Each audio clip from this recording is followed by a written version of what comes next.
नमस्कार दोस्तों, मैं हरीश साहू आप सभी का स्वागत करता हूं आपके अपने YouTube चैनल फार्मर दोस्त पर।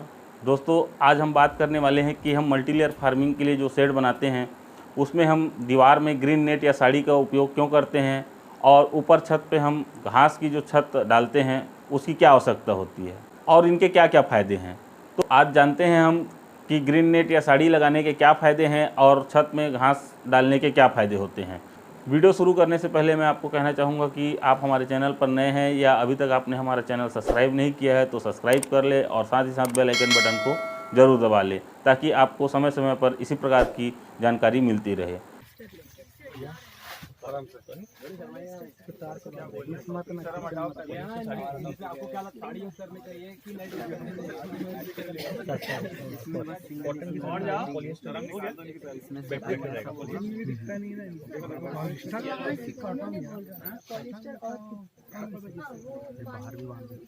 पॉलिस्टर और साड़ी कपड़ा तो इसका थोड़ा क्या है ना, साड़ी साड़ी भी पॉलिस्टर की आती है। हाँ, पॉलिस्टर वही यूज कर रहे हैं। अगर वो यूज करेंगे तो वो लंबा चलेगा।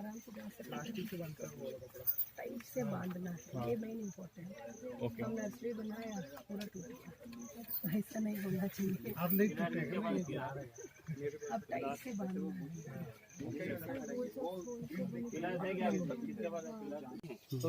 तो फिर दो जगह वायर लगाओ, एक यहाँ पे और एक यहाँ पे, ठीक है। और इसको भी पलट के दो जगह से करो। एक अगर इतनी हाइट मिल जाती है पूरी यहाँ तक की तो एक बार में कर दो, और नहीं तो एक यहाँ से और पलट के यूं चाप दो दोनों तरफ से, ठीक है। ताकि सेफ्टी पॉइंट ऑफ व्यू से ये एक बार ये काम हो गया तो 4-5 साल के लिए आप फिक्स हो गए, ठीक है कि नहीं। तो ये हो गई इसकी फिनिशिंग। अब इसके फायदे क्या हैं? पहला फायदा तो ये है कि गर्म हवाओं के माध्यम से जो आपके खेत में गर्म हवाएं आती हैं, तो गर्म हवाओं से क्या होता है, फसल झुलस जाती है। ओपन खेत में करोगे तो भी फसल झुलसेगी। अब अगर अपन ने साड़ी का या ग्रीन नेट का ये कर दिया तो गर्म हवाएं इसके अंदर प्रवेश नहीं कर पाएंगी। हवा कभी ऊपर से यूं नहीं आती, हमेशा सामने से आती है, ठीक है। तो ये चारों तरफ से जब आपने पैक कर दिया तो कोई भी हवा आपके इसके अंदर नुकसान नहीं पहुंचाएगी, ठीक है। फिर उसके बाद आपको क्या करना है कि दूसरा फायदा ये कि ठंड में जब पाला लगता है तो क्या होता है, ठंडी हवा चलती है। तो ठंडी हवा चलती है तभी पाला लगता है। ठंड कितनी भी पड़ जाए तो फसल नहीं पाले से खराब होती है। पाले से तब खराब होती है जब हवा चलती है, मतलब ठंड भी हो और हवा भी चले, ठीक है। तो ये ठंडी हवा को भी नहीं आने देगी, तो पाले से भी सुरक्षित कर देगी ये। तीसरा फायदा ये होगा कि छोटे मोटे किसी भी किस्म के जानवर आपके खेत में एंटर नहीं कर पाएंगे, ठीक है। जैसे बकरी है, बिल्ली है, ठीक है, सुअर है, इस तरह के जानवर जो कि फेंसिंग होने के बाद भी अंदर चले जाते हैं। फिर चौथा बड़ा फायदा ये होगा कि हवा के माध्यम से जो खरपतवार के बीज उड़ के आते हैं आपके खेत में, जैसे आज अभी हमारे खेत में घास उगी, हमने एक बार घास निकाल दी, फिर अगले साल फिर उतना ही जमती है। क्यों? क्योंकि गर्मी के समय खुले खेत होते हैं, हवा चलती है, पता नहीं कहाँ कहाँ से घास के पौधे बीज जो है उड़ के आपके खेत में आ जाते हैं। जब बारिश होती है उनको अनुकूल वातावरण मिलता है, वो उगाते हैं। और ये प्रोसेस हर साल चलती है, तो आप हर बार घास निकालते रहते हैं और परेशानी बनी रहती है। वीडिसाइड भी डालते हैं तो भी कुछ नहीं मामला बनता है।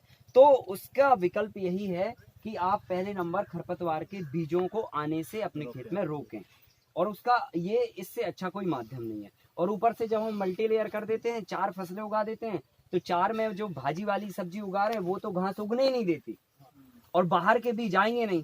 तो 1 साल के बाद आप टोटली वीड फ्री आपका फार्म हो जाता है, मतलब घास उगेगी ही नहीं टोटली, मतलब कोई भी पौधा नहीं उगेगा। इस तरह की कंडीशंस बन जाती है। तो ये इसके लिए बहुत जबरदस्त है। तो कितने तरह के फायदे हो रहे हैं आपको। इसके बाद जो सबसे बड़ा फायदा ये है कि इंसान रूपी मस्तिष्क भी आपको कोई क्षति नहीं पहुंचाएगा। अगर फसल लगी है आपके खेत में बहुत अच्छी, ठीक है, तो निकम्मे लोगों का लालच बढ़ जाता है, ठीक है। तो उन्होंने कहा ठीक है चलो रात को उखाड़ते हैं भाई। अब जब 200 रुपए किलो अदरक बिकने लगा और अगर आपके खेत में अच्छी फसल लगी है तो 2 किलो बेचेगा तो 400 रुपए हो जाएंगे, और 10 किलो निकाला आधा घंटे में तो लो 2000 का काम हो गया। तो इससे अच्छा चोरी क्या है फिर, है कि नहीं? तो वो भी नहीं होगी गड़बड़। ये होती है, हो सकता सभी जगह ना हो, पर हाँ जनरली होती है, ठीक है। और अगर नहीं होती है तो फसल अच्छी नहीं हो रही होगी आपके इसलिए वो नहीं आना चाहिए। हाँ, तो हमें इंसान रूपी मस्तिष्क से भी बचाना है, क्योंकि ये सबसे बड़ा खतरनाक हाँ ठीक है। तो जानवरों से भी सुरक्षा और इंसानों से भी सुरक्षा। अंदर आपके फार्म में कितना अच्छा क्या हो रहा है ये किसी की नजर में नहीं है, ठीक है। तो सेफ्टी पॉइंट ऑफ व्यू से ये बहुत अच्छा है, क्लाइमेट को कंट्रोल करने के लिए बहुत अच्छा है, और हमें कई तरह के मुनाफे दे जाता है। और साड़ी का करेंगे तो डिस्पोजेबल भी है, और खर्चा 2,500-3 हजार रुपए का है। हम लाख रुपए की फेंसिंग तार करते रहते हैं और पता चला चोर तार काट ले जाते हैं, फिर बकरी घुस जाती है, तो वो हमारा पर्पस जो है ना पूरा नहीं हो पाता। और हवा तो चलती है, ठंड में ठंड लगेगी, गर्मी में गर्म लगेगा, और पाले के समय पाला लगेगा, सब कुछ होना ही होना है, और पैसे के पैसे खर्च हो गए, ठीक है कि नहीं। और प्रोटेक्शन का प्रोटेक्शन नहीं, तो इससे बेस्ट कोई आइडिया नहीं प्रोटेक्ट करने का, ठीक है कि नहीं। और अगर आप साड़ी से करते हो तो फिर जीरो इन्वेस्टमेंट वाली बात हो जाती लगभग। बहनों से जो है ना आप थोड़ा सा संपर्क बना के रखो, साड़ियाँ ले लो, और जब आपको कहा था ना वो संपर्क है, हम लोग को दे दीजिएगा। हाँ वो दे देंगे, पर बहनों से नहीं है, भाई से है, वो भाई साड़ी बनाता है, उनसे लाके दे देंगे, ठीक है। तो क्या होगा कि देखो भटको मत, साड़ी लगाओगे बहनों से ले लेना, उनको सब्जी दे देना, भाई जब सब्जी आएगी तो हम आपको गिफ्ट कर देंगे, ऐसे कुछ भी कर लेना, और कलेक्ट करवाते जाना साड़ी। हर एक व्यक्ति के संपर्क में 2, 5, 10 रिश्तेदार होते हैं, दोस्त होते हैं, उनको बोलिएगा कि जब साड़ी कोई काम की ना हो आपकी तो आप हमें दे दीजिएगा, तो कलेक्ट ऐसे कर सकते हैं। वो कोई बहुत बड़ा विषय नहीं है, आराम से किया जा सकता है। अब हमने ये पूरा स्ट्रक्चर तैयार कर लिया, अब ये फसल उत्पादन के लिए ये मॉडल तैयार है, ठीक है। अब इसमें एक और जो व्यवस्था करनी है वो शेडिंग की करनी है, क्योंकि अभी हम डायरेक्ट सनलाइट के संपर्क में हैं, ठीक है। तो क्लाइमेट का जो बैड इफेक्ट है वो हमने साइड से तो रोक लिया, पर ऊपर से डायरेक्टली अभी नहीं रोका है, ठीक है। अभी ओले पड़ेंगे तो सिर पे ही पड़ेंगे, धूप पड़ रही तो सिर पे ही पड़ रही, हवा ठंडी सब गर्मी आ रही है। अब हम इसको प्रोटेक्ट करेंगे, जैसे इंसान को डायरेक्टली तेज धूप नहीं चाहिए लगातार, और डायरेक्टली छाया नहीं चाहिए लगातार, डायरेक्ट पानी नहीं चाहिए लगातार, ऐसे ही पौधों के लिए भी डायरेक्टली सब कुछ लगातार नहीं चाहिए पड़ता। तो हम क्या करते हैं कि धूप को रोक लेते हैं, छाया को रोक लेते हैं, तेज गर्मी को रोक लेते हैं, तेज हवा को रोक लेते हैं, सभी तरह की क्लाइमेट की जो प्रभावी चीजें हैं उनको हम रोक लेते हैं, और एक प्रोटेक्ट वातावरण फसल को देते हैं। तो अभी लेटेस्ट टेक्नोलॉजी के लिए क्या है ये वातावरण, पॉली हाउस, जो कि काफी महंगी है, प्लास्टिक भी यूज हो रहा है। और दूसरा जाओ तो नेट हाउस, उसमें भी प्लास्टिक यूज हो रहा, वो भी महंगी है, और 4 फसलें भी नहीं उगा पा रहे आप, और एक आम किसान की पहुंच से काफी दूर है। तो उसके लिए अपन ये घास का प्रयोग करते हैं। अब ये घास जो है ना खरपतवार की तरह खूब मेड़ों पर उगती है। अभी आप देखो यहाँ पर कितनी घास लगी हुई है, बराबर ना। तो यही घास अभी दीपावली के बाद जब बारिश खत्म हो जाएगी तो ये पक जाएगी, पीली पड़ जाएगी, वही घास हम काट के इकट्ठा गट्ठा बना के एक जैसा रख लेते हैं। अच्छा, घास भी काटने का बहुत टेक्निकल है, ऐसा नहीं कि आपने काटा और पटक दिया इकट्ठा, ऐसे नहीं, बिल्कुल सिस्टमेटिक आप सीधा जमा के रखिए, ताकि जब आप शेड बनाएंगे तो वो सिस्टमेटिक आपका शेड बनेगा। नहीं तो वो पूरी घास इधर की उधर बिखरेगी, हवा चलेगी, इधर की उधर उड़ेगी, ठीक है कि नहीं। तो बढ़िया से सिस्टमेटिक काट के ऐसे जमा के गट्ठे बना के रख लो, जब आपको शेडिंग करने की जरूरत पड़ती है। वैसे तो दीपावली के बाद हम लोग हर साल करते हैं, दीपावली खत्म, घास काटी, तुरंत शेड किया, और वो फिर दीपावली तक फिर चलता है। तो 1 साल तक ये घास चलेगी। 1 साल में ये घास पूरी गर्मी की धूप लेगी, ठंडी की ठंड लेगी, बरसात की बारिश लेगी, और धीरे धीरे करके बारिश आते आते तक वो डिस्पोज होने लगेगी, ब्लैक पड़ने लगेगी, और धीरे धीरे जब ऊपर की आप फसल लगाओगे ना और तोड़ोगे फसल, तो धीरे धीरे वो ब्रेक होगी, सड़ जाएगी, तो टूटते टूटते टूटते टूटते वो पूरी तरह से नीचे जाएगी, और आपको मतलब घास निकालने के लिए कोई मेहनत नहीं करना पड़ेगी, अपने आप वो क्लीन हो जाएगा शेड, और वो पूरी घास जो है ना जाके मिट्टी में अपने आप डिस्पोज होके मैन्योर तैयार हो जाएगी। तो बहुत गजब की प्रोसेस है। और बारिश खत्म हुई, ठंडी आई, ठंडी में घास फिर आ जाती है, तो फिर से आप लगा दीजिए, फिर वो एक बार ठंडी लेगी, फिर एक बार गर्मी लेगी, फिर बारिश लेगी, बारिश में डिस्पोज हो जाएगी, फिर खाली, फिर लगा दो। तो ये साल में एक बार आपको लगानी है। इसका सबसे बड़ा बेनिफिट ये है कि ये आधी धूप आधी छांव का इन्वायरमेंट नीचे बना के रखता है। इसमें कोई भी फसल में गर्मी के कारण लपट नहीं लगती, ठंड के कारण पाला नहीं लगता और ओले गिरने की स्थिति में फसल डैमेज नहीं होती। तो ये तीन प्रोटेक्शन इसके माध्यम से मिलते हैं। अभी दुनिया में कोई भी ऐसी टेक्नोलॉजी नहीं है या कोई भी ऐसा माध्यम नहीं है जो बिना पैसे खर्च किए इन तीनों चीजों का समाधान दे दे। आप पॉली हाउस भी लगा लो, बारिश होगी तो पानी नहीं आएगा पर ह्यूमिडिटी उसमें बहुत ज्यादा अंदर हो जाएगी, ठंड नहीं आएगी पर ह्यूमिडिटी ज्यादा रहेगी, ओले गिरेंगे पॉलीथिन फट जाएगी और फसल भी डैमेज हो जाएगी। ठीक है कि नहीं? इसमें क्या होगा, इसमें ये घास पे ओला पड़ेगा, ये लचक जाएगा और ज्यादा से ज्यादा होगा तो टूट जाएगा। कौन सा महल टूटने वाला हमारा, है कि नहीं है? तो ये जो है ना बहुत अच्छा है और सस्ता। सस्ता क्या, फ्री का है, फ्री है। आपके खेतों की मेड़ों पर उगता ही है, आप उसको पैसे दे के खत्म करते हो, उसको खत्म मत करो, पक जाने दो और कटवा के साइड में रख लो। तो कुल मिला के ये तरीका है चीजों को वो करने का। अब इसके ऊपर घास डालना कैसे है वो मैं आपको समझा दे रहा हूँ। देखो घास को जब उठाओगे आप तो ऐसे नहीं कहीं से भी मुट्ठा पकड़ के उठाया, बड़ी सहजता से इतना उठाना है, इतना बहुत ज्यादा, एक मुट्ठी, हाँ, और यहाँ से उठाया और इसको वापस से यूं दबाओ नीचे ताकि और तिनके ना आए, और इसको जो है ना यहाँ पकड़ के लगभग मिडिल में और ये ऐसे ऐसे हिला लो। ठीक है, ये पूरा इसका जो छोटा मोटा है, वैसे तो ये पूरा पहले फील्ड के बाहर कर लेना चाहिए। ठीक है, और इकट्ठा ऐसे ऐसे रख के लेते आओ। और पहला जो मुट्ठा है, ये जो पेड़ है, ये पेड़ होना चाहिए इस तरफ। ठीक है, और जब हम इसको ज्वाइंट करेंगे तो पलट के फिर जोड़ देंगे, जैसे हमने बैम्बू में किया था। मोटा यहाँ रखा, फिर पतले से पतले को जोड़ दिया, तो यहाँ पे भी ऐसा ही करेंगे, पहले मोटा इधर रखेंगे और फिर इस तरफ से पतले को जोड़ देंगे। ठीक है ना, तो थोड़ा सा साइड रखो। अच्छा, इसको डालने का तरीका देखो क्या है, यहाँ से आप अंदर डालोगे बराबर, और यहाँ से डालते हुए एक दो स्टेप ऐसा लोगे और यहाँ पे रख दोगे। अब ये देखो प्रॉपर यहाँ तक आ गया। अगर आप यहीं से घुसाए होते तो ये आधा तार के नीचे लटकता। अब आपको क्या करना है, हल्का सा बस ऐसे ऐसे हाथ से ये कर दूं बस, ये लो, बस बढ़िया, ये लो, ये देखो 50% शेड का काम हो गया। अभी डलवाएंगे आपसे सर इसको बांधना है, ऊपर से बांधना पड़ेगा सर? अभी बांधना है, पहले ये पूरा मामला समझ लो। अच्छा। इसको देखो पूरा ऐसे करके, अच्छा देखो अगर हम हलाते नहीं तो क्या होता आप समझ रहे ना, अपने ऊपर गिरता। हाँ, ऊपर गिरता और इसमें फिनिशिंग नहीं आ पाती है ना, जो चमक होनी चाहिए। देखो अगर हम अब इसको यहाँ से घुसाते हैं, मान के चलो, तो देखो ये इधर तक ऐसे निकला रहेगा और वो लटक भी सकता है। इसलिए आपको अंदाज ये होना चाहिए कि ये घास कितनी लंबी है। ठीक है, जितनी लंबी है उसके हिसाब से आप यहाँ से क्या नहीं ऐसा कुछ नहीं है, ऐसा कुछ नहीं है। दीजिए, ये ज्यादा दे दिया, ये इतना चाहिए, इतना बस चाहिए। वो ये भाई की मुट्ठी मोट बड़ी है क्या, निकलना पड़ेगा।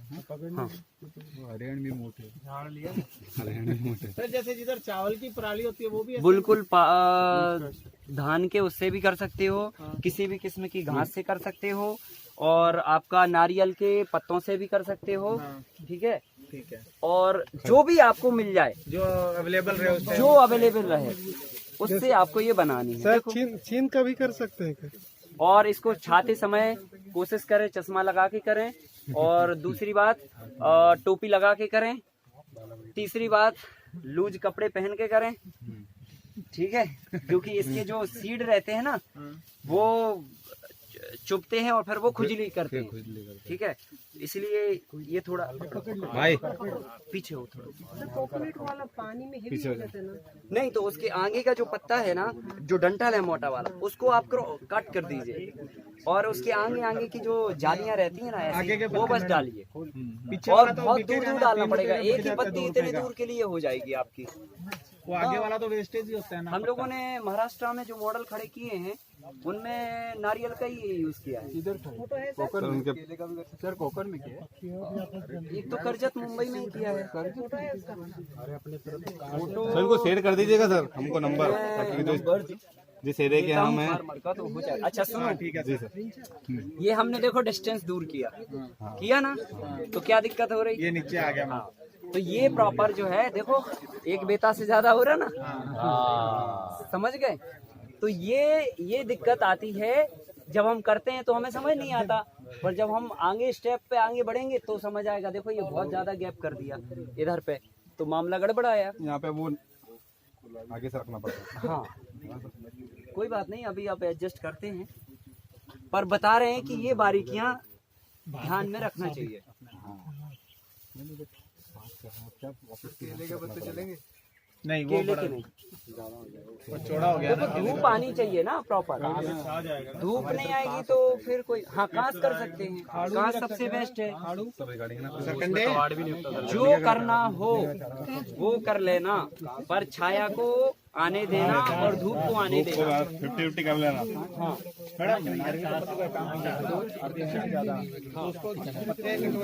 ऐसे नहीं, हाथ से ऐसे जो बंडल बन जाएगा, जो बंडल वो पत्ती भिजवा दीजिएगा। चौड़ा होता है ना। इसको दबा के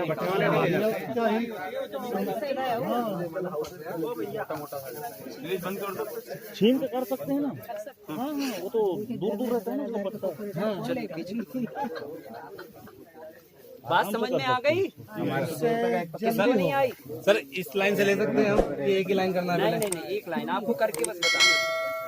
लोग जला देते हैं, जैसे पंजाब में घर जलाते हैं, वहाँ हम लोग सावन का भी, लेकिन आपको भी इसकी कीमत नहीं पता ना।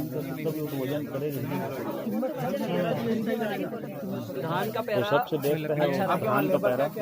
हमारे तो कुछ नहीं गई पूरा। इतना मोटा हाँ हाँ हाँ आ जाओ। देखते हैं मैडम, एक मशीन बना रहे हैं। अब सुनो, आधी बात नहीं पूरी बात सुनो। देखो अब ये घास उड़ने वाली है, कब? जब हवा आएगी। अभी हवा शांत है। इनकेस अगर जब आप घास डाल रहे हो, अगर हवा चले उस समय, तो आप इसको सुबह या शाम के समय डालिए। पहली बात, उस जिस समय हवा शांत रहे। और हवा अगर चल रही है और आपको डालना ही है, ठीक है, तो आप क्या करिए, एक व्यक्ति को अपने साथ में रखिए और 2 व्यक्तियों को, एक व्यक्ति घास डालते जाएगा, एक व्यक्ति पीछे से ये लकड़ी डालेगा। तो अब आपको लकड़ी कैसे डालनी है? ये वाली? हाँ लकड़ी, जब ये घास आप डालते जा रहे, तो ये जिसमें से मतलब घास नहीं डली है, इस वाले इसमें से आपको ये लकड़ी डालनी है। यहाँ से डालोगे और यहाँ पे जाके ये रख दोगे, बराबर ना? अब दूसरी लकड़ी उठाओ, एक को छोड़कर एक को छोड़कर दूसरे में डाल दो। एक तार छोड़ के दूसरे तार। हाँ दूसरे में ये, ठीक है। और उधर साइड ज्यादा निकाल सकते हो, पर इधर साइड नहीं। क्यों? क्योंकि अब अगले में आपको घास डालनी है। ठीक है, समझ गए ना? फिर जब लंबी होगी तो यहाँ से आप ज्यादा डाल सकते हो इसमें, मतलब इसमें एक्स्ट्रा आ जाएगी तो चलेगी। दूसरी में इसको छोड़कर इसमें हाँ, एक छोड़ के, अगर घास लंबी है तो आप 2 छोड़ के भी एक डाल सकते हो। ठीक है। समझ रहे ना? अगर घास की लंबाई ज्यादा है, अब चूंकि घास ये छोटी छोटी है, देखो यहाँ से लेकर यहाँ तक ही है, तो एक छोड़ के हम एक डाल रहे हैं। अदरवाइज कई बार क्या होता है, 3 छोड़ के तक भी एक डाल सकते, 4 छोड़ के भी एक बार डाल सकते। घास इससे 3 गुनी 2 गुनी भी लंबी होती है, लंबाई के ऊपर डिपेंड करेगा। ठीक है ना? अब आपका नारियल का जो आगे का पतला हिस्सा है ना, उसमें तो डालने की जरूरत ही नहीं है, उसको ही पत्ते को बांध दोगे ना तो भी चलेगा। बीच का जो हिस्सा है ना, जिससे पत्ते निकले रहते हैं, बस ये बांध दो। सर हमारे उधर बाजरे का डोका मिलता है, तो वो लगा सकते हैं? मस्त है भाई साहब, बाजरे का डोका सबसे बढ़िया लगा सकते, पेड़ से बहुत ज्यादा प्यार लगता है, खाने के लिए चढ़ जाते हैं, वो भी लगा सकते। इंडिविजुअली काटने, वो स्ट्रिप पे एक जैसे ले लो।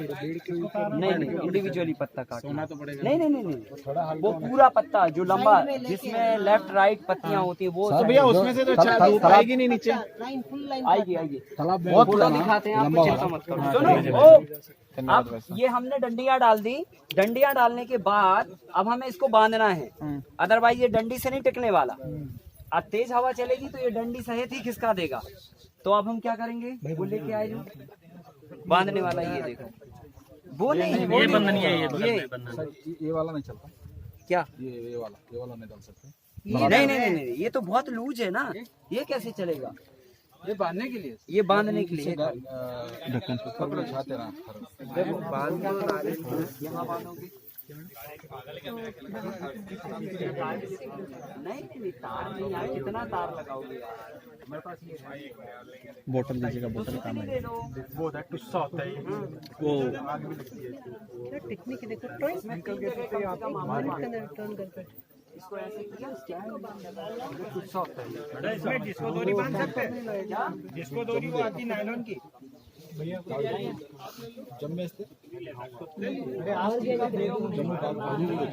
प्लास्टिक नहीं, अरे वो आती है ना यार, सुतली आती है वो बांध बहुत सारे।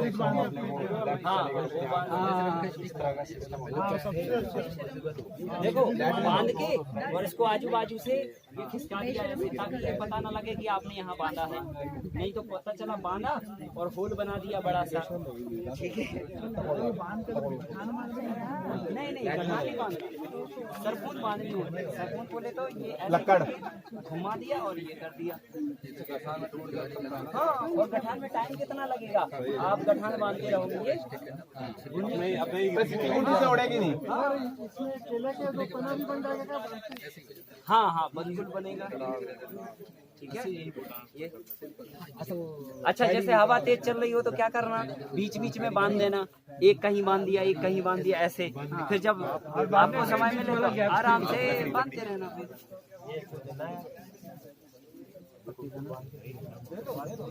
इसको किसको पत्ती चाहिए ले लो।